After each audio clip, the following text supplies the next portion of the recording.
মই যোদ্ধা নহয়, মই সৈনিক। আমি প্ৰত্যেকেই সৈনিক। আমাৰ যোদ্ধা হ'ল এখেতসকল। এখেতলোকৰ কাষত থাকি, লগত থাকি যুঁজ কৰি আমাৰ অস্তিত্ব প্ৰতিপন্ন কৰাটোৱে হ'ল আমাৰ ধৰ্ম। ইয়াতে মই মঞ্চলৈ আদৰণি জনাইছো। আজি এই যে আয়োজন চলিছে, মহা আয়োজনৰ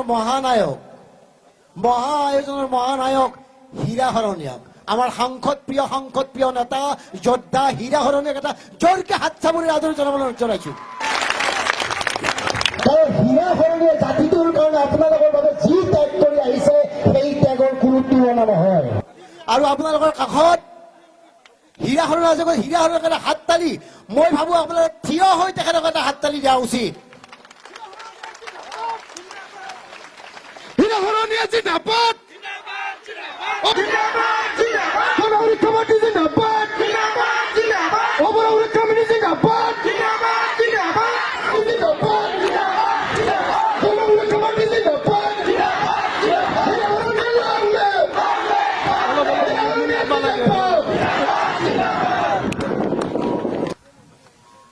আচলতে আপোনালোকৰ মাতে বিৰোধী দলসকলক কাণ খোলা কৰি দিব পাৰিব লাগিছিল।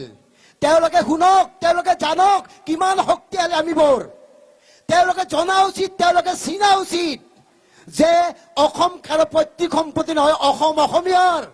অসমীয়া বৃহত্তৰ জাতীয় জীৱনৰ বিভিন্ন জাতি জনজাতি ঐক্য সম্প্ৰীতি লয় অসম।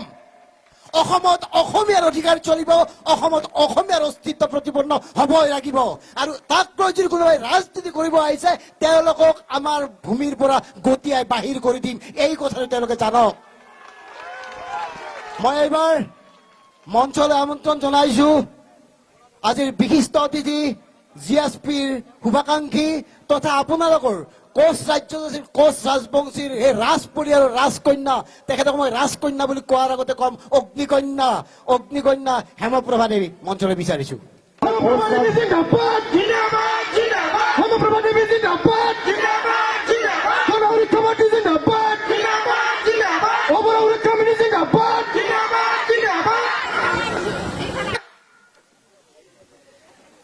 এখেত বাইদেউৰ কথাটো এইকাৰণে মই জনাইছো, বাইদেউক আপোনালোকে ৰাজকন্যা বুলিয়ে ভাবি নাথাকিব। বাইদেউ আপোনালোকৰ দৰে সহজ সৰল, মাটিৰ লগত খেলি খেলি মাটিৰ লগত মিহলি হৈ ডাঙৰ হোৱা এগৰাকী মানুহ। আৰু তেখেত অগ্নিকন্যা, তেখেতে য'ত থিয় হয় তাৰ পৰা আৰম্ভণি হয়। গতিকে আপোনালোকৰ লগত তেখেত যে আছে, সেয়াই আমাৰ কাৰণে ভাগ্যৰ কথা।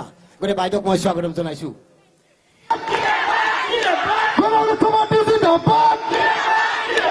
বাইদেউক আমি আদৰণি জনাম। বাইদেউৰ আদৰণি আমাৰ হৃদয়ৰ পৰা জনাম। হাত তালি লাগে। এইবাৰ আন এগৰাকী বিশিষ্ট অতিথি, নিৰ্দিষ্ট বক্তা, তেখেতে 2000 চনৰ পৰা অবৰৰ সুৰক্ষাৰ কাৰণে জীৱনৰ সৰ্বোচ্চ ত্যাগ কৰিছিল। যেতিয়া বিটিচি চুক্তি গঠন হোৱাৰ পূৰ্বেই, যেতিয়া বড়ো ভূমিত তেজে তুমুৰলি হৈ আছিল আমাৰ অসমীয়াৰ তেজেৰে, সেইখিনি সময়তে কিন্তু তেখেতে ওলাই আহিছিল সন্মুখলৈ মৃত্যুক নেওচি। তেখেত হ'ল ব্ৰজেন মহন্ত। ব্ৰজেন মহন্তক মই মঞ্চলৈ আদৰণি জনাইছো।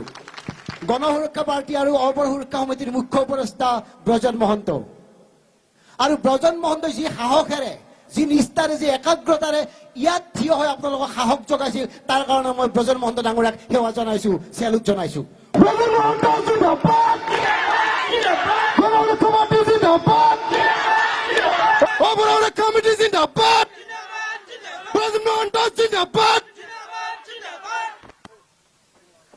তেখেতকো আদৰণি জনাব।